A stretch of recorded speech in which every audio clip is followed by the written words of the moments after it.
Fala aí pessoal, beleza? Pronto para mais um vídeo, mais uma aula de anatomia. Hoje o assunto vai ser sobre o sistema reprodutor, é o último sistema da anatomia, né? O reprodutor é o último sistema. Essa é uma aula muito interessante, presencialmente. É uma pena eu estar aqui gravando esse vídeo. Espero que não seja necessário utilizar esse vídeo, espero que até vocês chegarem nesse ponto da matéria a gente já possa voltar às aulas presenciais, porque essa é uma aula muito divertida. É uma aula em que muitas pessoas tiram dúvidas e acabam descobrindo coisas interessantes, porque muitas das coisas que eu vou tratar aqui hoje são assuntos que em algumas famílias são tabus, que pessoas não costumam conversar. Os pais não conversam com os filhos não conversam com os pais. Então é uma aula bem legal nesse sentido, para tirar dúvidas nesse sentido. Se nós ainda estivermos em quarentena e vocês chegarem nesse ponto da matéria, vamos fazer o seguinte, vamos combinar o seguinte: eu quero ver as dúvidas lá no WhatsApp, combinado? Sem frescura, sem vergonha, aí no bom sentido, tá? Queria que vocês perguntassem tudo que tiverem de curiosidade, de dúvida mesmo. Não achem que as perguntas são bobas, porque não são. Às vezes a dúvida de um é a dúvida do resto da turma toda, então perguntem. Se for uma questão assim mais delicada, tal, vai no privado, manda no privado, tá? Se tiver com vergonha de falar no grupo, vai no privado e manda, mas não deixe de perguntar. Tranquilo? Vamos começar pelo sistema reprodutor masculino. Vou passar aqui já nos slides, olha. Vamos começar pela parte chata, brincadeira. Chata não, é porque é masculino, né? Eu prefiro falar sobre o feminino. Sem segundas intenções, hein, gente? Vamos lá, então começando aqui, ó. Tanto o reprodutor masculino quanto o feminino. Ai, meu Deus, já avançou aqui, não era para avançar. Pera aí. Bom, aqui, é para parar nesse aqui para vocês lerem o que está ali. Tanto o feminino quanto o masculino começam do mesmo jeito, fazendo uma análise dos órgãos externos. A lista de órgãos externos masculino é bem pequena, tá aqui, ó, é o escroto e o pênis, são só esses dois órgãos externos. A lista de órgãos femininos externos é bem maior, vocês vão ver isso mais pra frente. Outro detalhe, eu vou fazer em duas partes, tá? Esse vídeo vai ser em dois momentos. Primeira parte, masculino, vou parar o vídeo, quando terminar aqui o masculino, vou dar um pause, e aí vou reiniciar um outro vídeo com o feminino, tá? Porque aí na hora de colocar no YouTube eu coloco dois arquivos separados, fica mais fácil para vocês se organizarem aí e assistirem depois.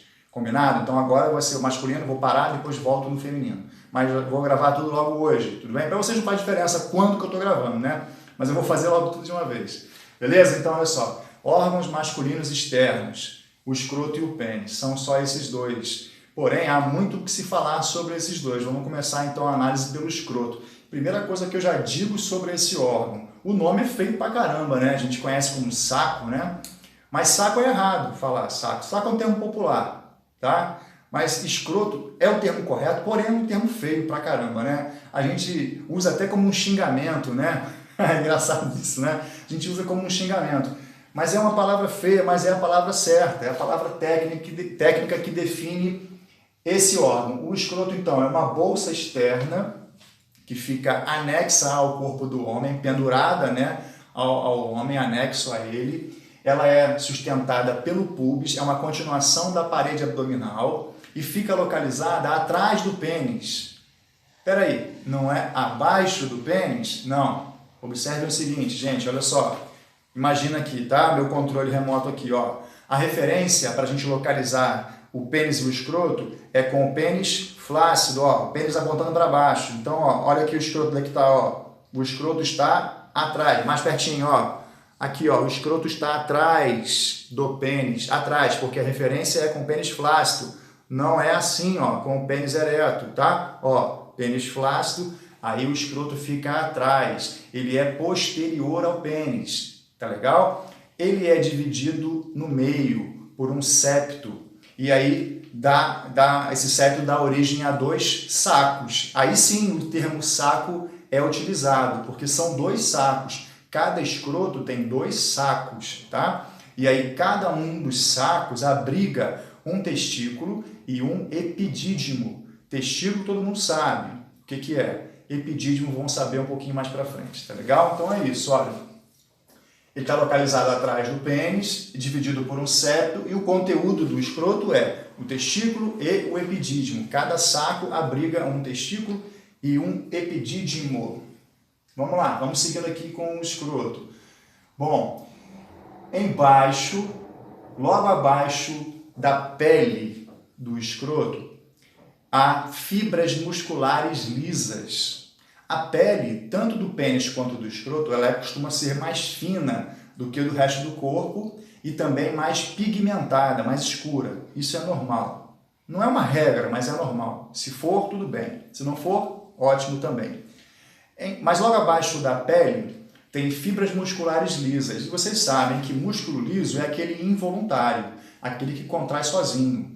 E essas fibras musculares realmente realizam contrações involuntárias no escroto, fazem com que o escroto fique com a aparência enrugada e também, depois, quando elas relaxam, o escroto fica livre de rugas. Então, o tempo todo, o escroto contrai e relaxa, graças a essa musculatura lisa que há logo abaixo da pele, certo? Qual é o objetivo dessa contração? Bom, já pensaram numa coisa? Vou levar vocês a uma reflexão rápido comigo aqui. Olha só. Os ovários das mulheres estão dentro da cavidade pélvica, certo? Os testículos são os equivalentes do homem.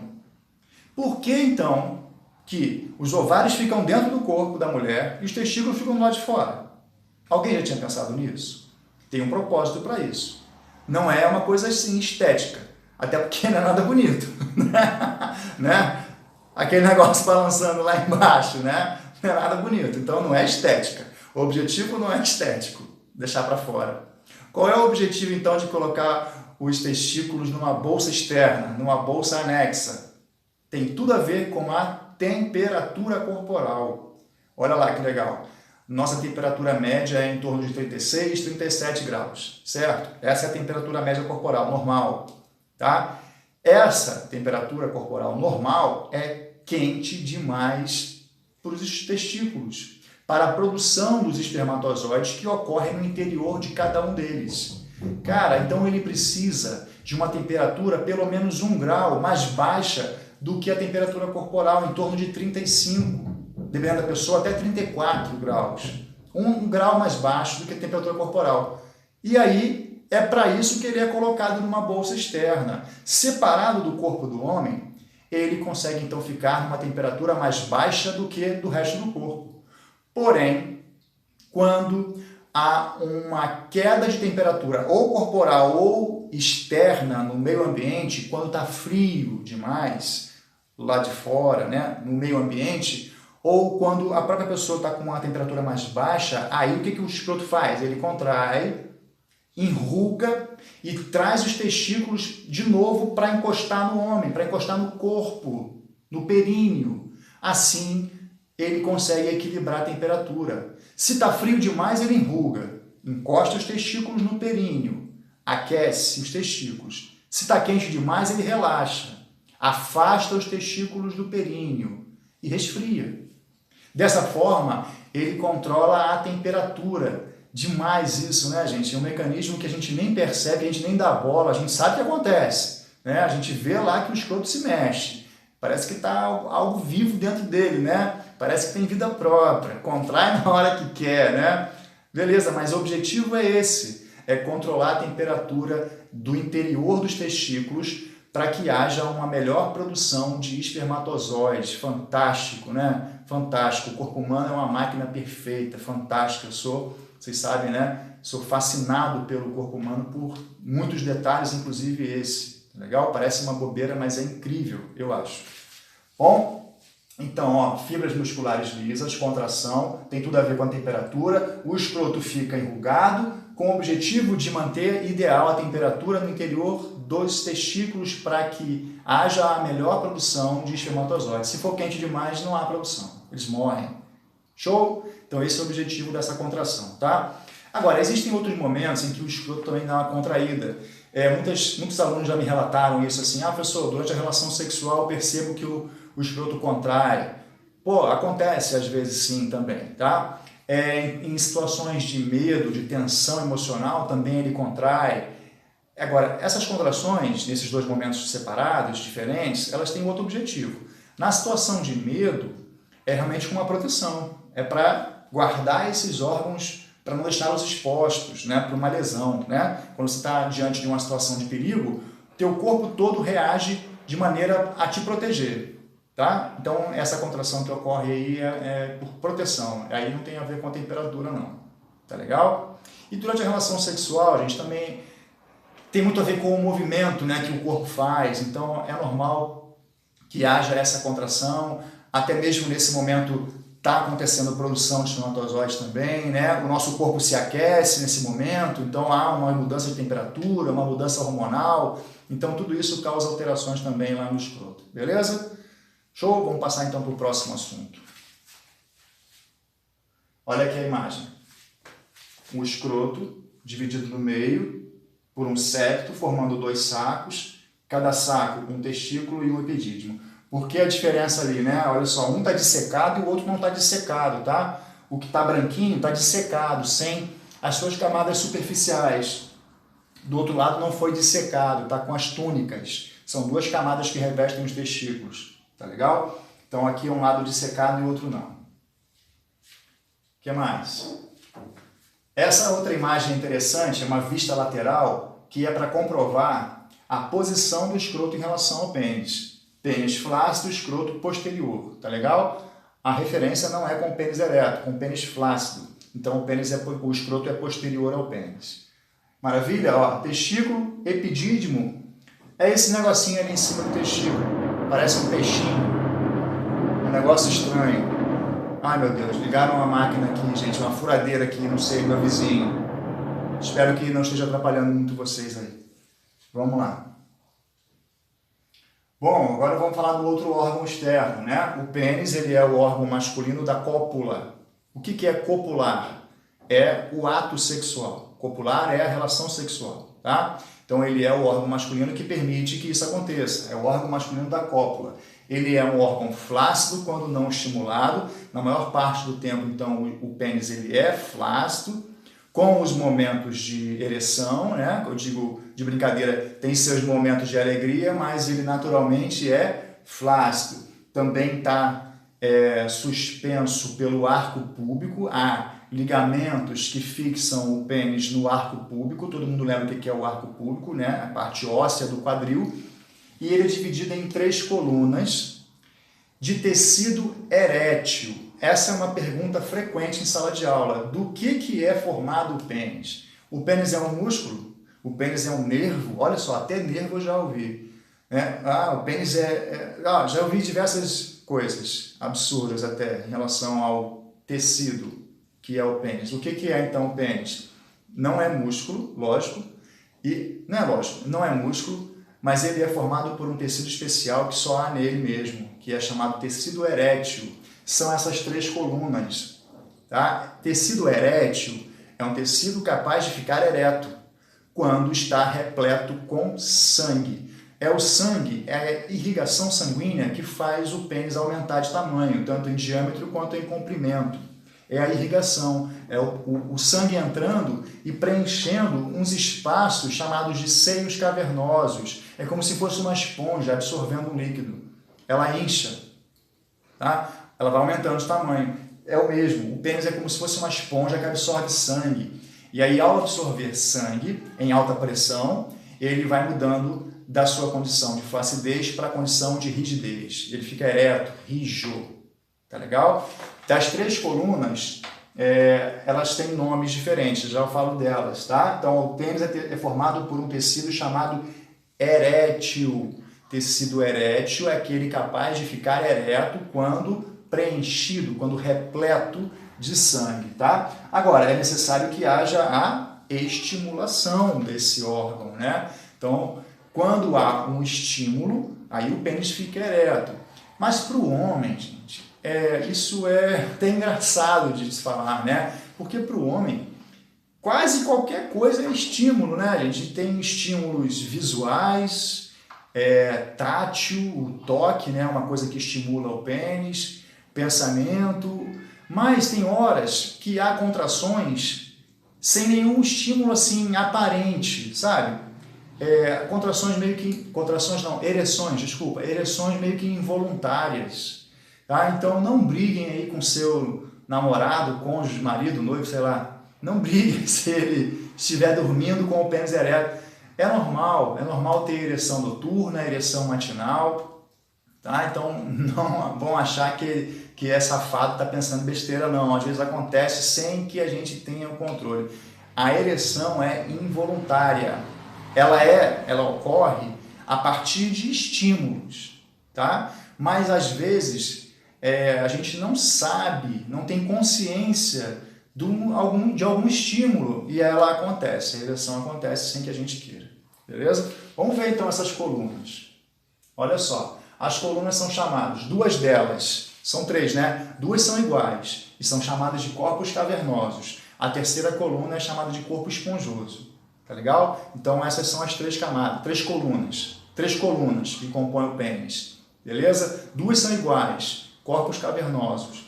Uma é diferente, corpo esponjoso, tá legal? Bom, nessas duas aqui, ó, principalmente que há espaços, como numa esponja, pequenos espaços, que são preenchidos com sangue durante a ereção. Esses espaços são chamados de espaços cavernosos ou seios sanguíneos, tá? Espaços que são preenchidos com sangue. A coluna esponjosa, ela também recebe irrigação sanguínea e também, de certa forma, infla, né? Aumenta de tamanho.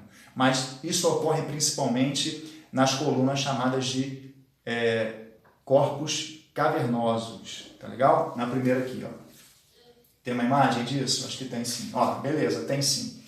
Aqui então, ó, um pênis, ó, como se estivesse de frente para vocês e o corte foi feito assim, ó. Beleza? Ó, é um corte transversal, tá? Ó, secção através do corpo do pênis.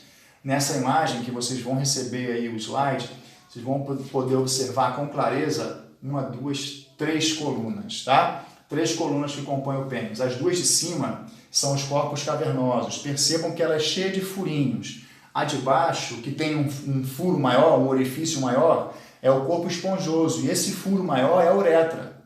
É por onde sai o xixi e o sêmen. Tá aqui, ó. É a uretra. A uretra atravessa todo o corpo esponjoso. Tá? Então aqui, os corpos cavernosos em cima e a coluna esponjosa embaixo. Dá para ver também em azul, veias em vermelho, artérias. O pênis é altamente irrigado, né? Claro, se não fosse assim, ele não ficaria ereto, precisa ter uma grande irrigação sanguínea para poder fazer com que esse tecido se encha de sangue, tá? Então, olha aí, as três colunas, tá? Corpos cavernosos e o corpo esponjoso. Vamos seguindo.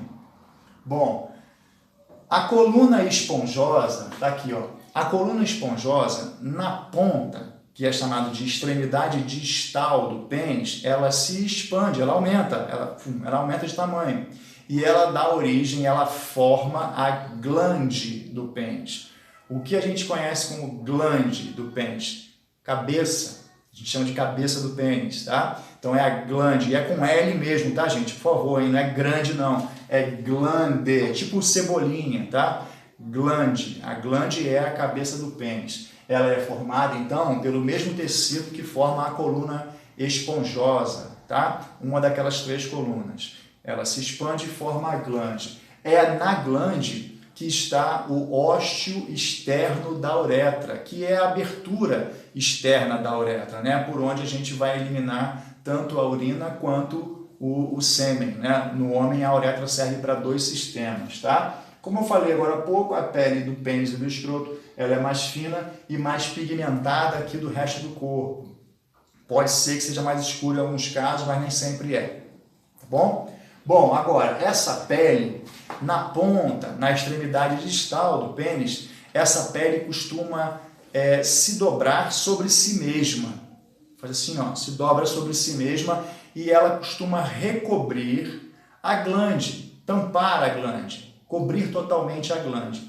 Isso acontece principalmente na criança, no menino, durante a infância, e isso representa uma barreira física. É uma forma de proteger a aberturazinha lá, né? O ósseo por onde sai o xixi, proteger de micro-organismos. Então existe essa barreira física, assim como na mulher existe o ímen, que também é uma membranazinha que protege a vagina. Só que o seguinte, essa membrana, que é chamada de prepúcio, pega aqui, ó, prepúcio, ela tem que retrair, ela tem que ser tracionada para baixo e tem que aparecer a glande. Quando a gente puxa a pele para baixo do pênis, a glande tem que aparecer, certo? Esse é o normal. Isso a gente ensina já para a criança fazer esse gesto de puxar a pele para baixo. Muitas vezes os médicos pediatras já fazem logo de uma vez, dão um puxão, isso machuca. O certo é você vir aos poucos, ensinando a criança a puxar. Para quê? Você tem que tracionar o prepúcio, expor a glande para limpar em volta, para fazer a higiene no entorno da glande, porque ali é um local onde frequentemente se acumulam secreções e aí ocorrem bactérias que se alojam naquele local e as bactérias podem causar infecções. Existem secreções que se acumulam ali, restos de xixi, restos de sêmen, imagina, fica uma sujeira, né? Então é necessário fazer a retração. Primeiro, no menino, você tem que puxar para poder evitar que essa abertura do prepúcio fique muito estreita, o que vai dar origem a um outro problema que eu vou falar logo em seguida, certo? E aí esse gesto é um gesto igual à masturbação. Por isso que muitas vezes as mães, os pais responsáveis, não querem ensinar isso achando que está ensinando coisa errada para a criança. A criança não sabe ainda, né? Não tem maldade. A maldade está no adulto, não está na criança. Então você pode ensinar isso para ela, ela não vai ter maldade, ela vai fazer. Ah, mas está tendo ereção na hora que faz. Claro, normal, é um estímulo. Né? Um dos estímulos é o tato. Então, na hora que a criança faz isso, pode ocorrer ereção. Normal, tá? Normal. Ainda não há nenhuma característica sexual nesse gesto. E esse gesto é importante para evitar fimose. Bom, era o que eu ia falar agora há pouco. Tá? Fimose. A fimose, ela ocorre quando essa pele ela não é puxada para baixo, e aí a abertura em cima fica muito estreita. E a pessoa, quando puxa, não consegue expor a glande. E isso é um problema. E tem que ser feita uma cirurgia. Tá? Vamos só completar aqui o raciocínio sobre o prepúcio. Eu quero mostrar para vocês imagens do que é o prepúcio. Depois eu mostro o que é a fimose. Certo? Vamos lá. Olha lá. A coluna esponjosa se expande e forma a glande. Aquela informação anterior. O pênis está preso aqui no arco púbico. Existem músculos na sua base, mas o pênis em si não é um músculo. Tem músculos na sua base, que são os músculos do períneo. Vão até a base do pênis. Movimentam também o pênis. Mas não é ele. Ele não é um músculo, certo? Então tá aqui ó, a posição dele em relação aos ossos do quadril. Tá? Olha o prepúcio, o que é? Ó, a musculatura de novo, ó, a musculatura do períneo. Ah, é a mesma musculatura que movimenta o ânus? É, correto. Então, quando o ânus se movimenta, contrai, o pênis também contrai, tá? Há uma contração na mesma musculatura do períneo. Assoalho pélvico, ok? Tá aqui, ó, os mesmos músculos. Aqui também, ó, seguem até a base do pênis. Mas olha na ponta. Quero que vocês observem bem aqui na extremidade distal do pênis. A pele se acumula um pouco nessa região e ela se dobra sobre si mesma e recobre a glande do pênis. Beleza? Então, o normal é a glande estar totalmente recoberta com o pênis flácido. Tá aqui, ó, 3 pinças tracionando o prepúcio. Essa pele que se dobra é o prepúcio. Combinado? Então é isso. Fimose é quando a gente puxa aqui, ó, para baixo e a glande não aparece. Aí sim precisa de uma cirurgia para poder tirar esse excesso de pele, tá? Mas se puxar para baixo e a glande aparecer, beleza, não tem fimose. Mesmo que a pele seja comprida demais. Às vezes algumas pessoas têm a pele um pouco mais comprida do que outras, normal, variações anatômicas. Mas fimose é quando a abertura do prepúcio fica muito estreita e não permite a retração da pele sobre a glande. A glande não aparece, mesmo que a pessoa puxe para baixo, certo? Vamos ver mais imagens aqui, acho que tem mais imagens aqui, ó, tem. Para a gente dar uma geral agora aqui, são fotos, tá? Não se escandalizem, tá? Eu preciso realmente mostrar fotos. Aqui então, o pênis está nessa condição de ereção, está ereto aqui, rijo. E aí dá pra gente ver que, olha só, o normal é a glande ficar exposta, olha aqui em cima. Prepúcio todo retraído. Entre o prepúcio e a glande, uma área chamada colo.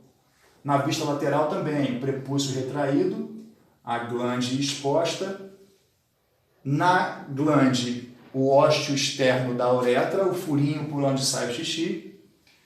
O prepúcio ele é preso na parte de baixo do pênis por uma prega de pele chamada de frênulo. Tá aqui, ó. Onde tá? Aqui, frênulo. Tá escrito aí na legenda, tá? Talvez vocês não enxerguem agora aqui, mas quando tiverem o slide em casa vão poder ver. Frênulo. No entorno da glande, em volta aqui, nessa área chamada de coroa, tem folículos sebáceos. São pequenas glândulas que secretam uma secreçãozinha chamada de sebo. Tá? Essa secreçãozinha tem que ser retirada, removida, né? Para evitar infecções. A limpeza ali do entorno, tá? Então tem que fazer a limpeza aqui, ó. Quando há fimose, a limpeza ali fica prejudicada. A pessoa não consegue fazer a higienização correta do entorno da glande, porque a pele está cobrindo. Então dificulta muito. E isso favorece o aparecimento de infecções naquela região, tá? Tá legal? Então aí as estruturas, depois se vocês estiverem vendo aí em casa esse slide, tiverem alguma dúvida, me manda mensagem.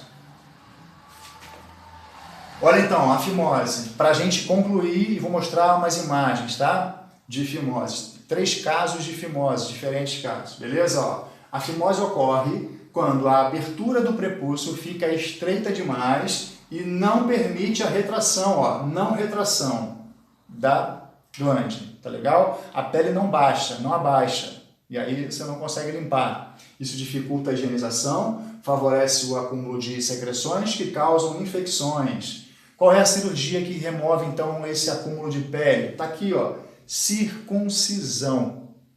A circuncisão é a cirurgia de remoção da fimose, de remoção do prepúcio em excesso.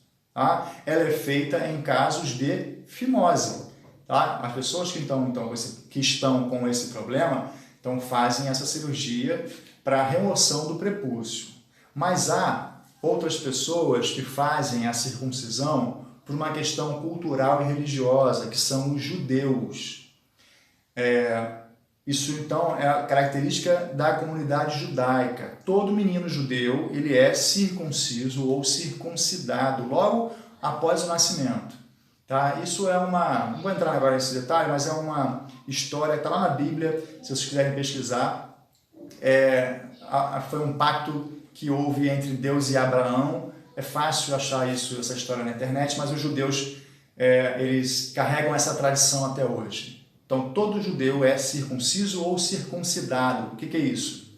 Não tem prepúcio, não tem pele em volta da glande, pele alguma. Então, mesmo com o pênis flácido, quem é circuncidado fica com a glande sempre exposta, mesmo com o pênis mole. Vou falar logo mole, né? Porque flácido pode ser que não entenda. Mesmo com o pênis mole, a glande fica exposta. Quem tem prepúcio costuma ser assim. Com o pênis mole, a glande às vezes aparece, às vezes não. Com o pênis duro, a glande sempre aparece. Ou melhor, deveria aparecer. Tá legal? Então essa é a condição aí tida como normal. Tá bom? Imagens. Olha a fimose. Vocês vão receber esses slides aí, 3 casos de fimose, do mais severo para o menos severo, tá? Então, realmente são casos espantosos. Primeiro, então, só uma abertura estreitinha, né? E os pênis estão em ereção, então você vê a dificuldade da ereção. Você vê também o rubor, a vermelhidão que indica infecção. Dá para supor que a higiene não está sendo feita de modo adequado, enfim. Então aqui, ó, 3 casos de fimoses, 3 casos com gravidades distintas, diferentes, né? Do mais severo para o menos severo, e vocês vão poder observar isso nessas imagens aí, tá? Quando receberem esses slides, tá legal? Como é que fica então o pênis circuncidado? Ah, primeiro, olha a cirurgia que legal, olha como é que é feita, ó. É feito um corte, ó, na pele, e aí a pele é toda, ó, removida e depois suturada, e a glande fica lá, sempre exposta, vai ficar assim, ó. Depois, ó, mesmo com o pênis flácido, a glande vai ficar sempre exposta. Quem não fez a circuncisão pode ficar assim, com a pele recobrindo a glande, com o pênis flácido, mas com o pênis duro, ereto, aí a glande tem que aparecer. Tá legal? Fechando aí o assunto então sobre prepúcio, sobre fimose e sobre circuncisão. Não circuncidado, circuncidado ou circunciso, tá bom? E lembrando que isso é uma característica do povo judaico, tá? De acordo lá com a história na Bíblia. Beleza? Mais um tempinho aí para vocês olharem a imagem, vou beber uma água.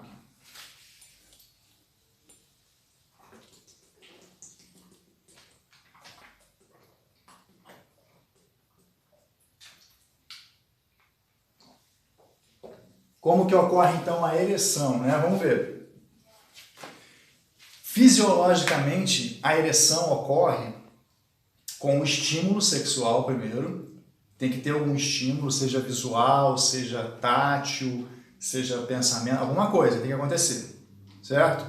E aí esse estímulo, ele é captado pelas terminações nervosas que existem no pênis. Essas informações vão até o cérebro, que identifica, e o cérebro envia uma resposta. Ai meu Deus, meu vizinho vai fazer obra aqui agora. Aí o cérebro então envia uma resposta que é um estímulo para dilatar as artérias que levam sangue para o pênis. E aí então o fluxo sanguíneo para o pênis ele é favorecido, aumentado. E aí o sangue entra em alta pressão, preenche os espaços cavernosos e faz o pênis aumentar tanto em comprimento quanto em diâmetro. Ele fica rijo, tá? Ereto, e o que favorece a penetração na vagina. Tá legal? Então, olha só, existem diferentes tipos de estímulos e eles causam a dilatação das artérias. Esse sangue preenche, então, o tecido erétil e os seios sanguíneos ficam repletos de sangue e o pênis se torna rígido e ereto. Tá legal? É assim que ocorre a ereção. Só tem um porém. O sangue tem que entrar no pênis, mas tem que ficar represado lá durante algum tempo, né? Ele não pode entrar e sair. O sangue entra por artérias e sai por veias, né? Então, como que o sangue fica represado, deixando o pênis um tempo suficiente para que ocorra a relação sexual? É fácil. As veias estão por fora, assim, ó, do pênis, né? Tanto que são visíveis, esses vasos são visíveis, as artérias não. A expansão do tecido, ó, quando o tecido se expande, ó, abre assim, faz com que essas veias que estão lá por fora se comprimam, elas ficam espremidas. Então, o próprio tecido do pênis, quando expande, quando aumenta de tamanho, espreme, tampa as veias, contrai as veias. E aí o sangue fica preso. O sangue entra por artérias, o tecido se expande, esse tecido espreme as veias e aí o sangue não consegue sair. Fica então lá represado durante algum tempo, durante a relação sexual, e após a ejaculação, em média, né, o mais comum é que após a ejaculação, o pênis então perca totalmente ou parcialmente essa ereção. Mas como então que o sangue vai sair? Lembra que as artérias têm poder de contração? Elas são vasos que conseguem fazer assim, ó, conseguem se apertar. Então, quando é necessário que o pênis volte a ficar flácido, graças a um estímulo do nosso cérebro também, as artérias começam a contrair, elas começam a apertar e elas empurram o sangue com força para fora, em direção às veias. Tá? Então, todo o trabalho de fazer o pênis ficar ereto e depois de fazer o pênis voltar a ficar flácido é das artérias. As veias só funcionam como via de passagem. As artérias dilatam, o sangue entra. As artérias contraem e empurram o sangue para fora do pênis. Tá? Então, todo o trabalho é feito por artérias. Vou colocar um vídeo para vocês na descrição desse meu vídeo aqui, um vídeo complementar que mostra uma animação desse momento acontecendo. Tá legal? É isso. A ereção ocorre assim. Tem imagens aqui, ó, para mostrar então isso acontecendo, ó. Ó, a ereção, ó, a retenção do sangue ocorre pela compressão nas veias. O pênis fica rígido e ereto, o que proporciona a penetração. Tá? A contração das artérias faz com que então o pênis volte a ficar flácido, tá? O sangue é expulso e aí o pênis fica flácido novamente. Tem aqui então, ó, uma imagem que mostra isso. Ó, as artérias e veias, mostrando como que o sangue entra e depois como que o sangue sai. E aí na sequência eu vou deixar para vocês um vídeo que deve ser visto aqui nesse momento, tá? Nessa hora agora, antes de entrar nos órgãos internos, pausa o vídeo e assiste o outro vídeo que está na descrição. É o momento ideal agora para vocês assistirem esse outro vídeo para entender melhor esse processo. Depois volta para cá, tá? E aí vamos continuar aqui nos órgãos internos. Os órgãos masculinos internos são divididos em 3 grupos.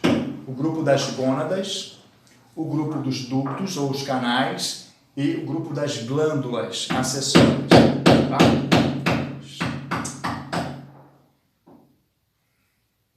Tá aqui. Gente, me desculpa aí, vocês estão escutando um barulho aqui. Não tenho como evitar isso, vizinho. Quebrando alguma coisa aqui do lado. Ah, meu Deus. No meio da minha gravação.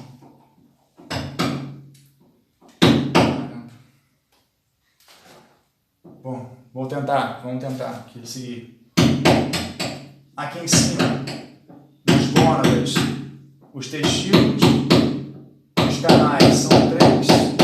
Não vai dar, gente, vou ter que fazer uma pausa agora e depois eu volto, tá? Vou tentar fazer a parte depois, o vizinho vai fazendo uma obra aqui do lado agora, não vou poder continuar agora, vou precisar fazer uma pausa aqui, tá? Me perdoem aí a interrupção, tá?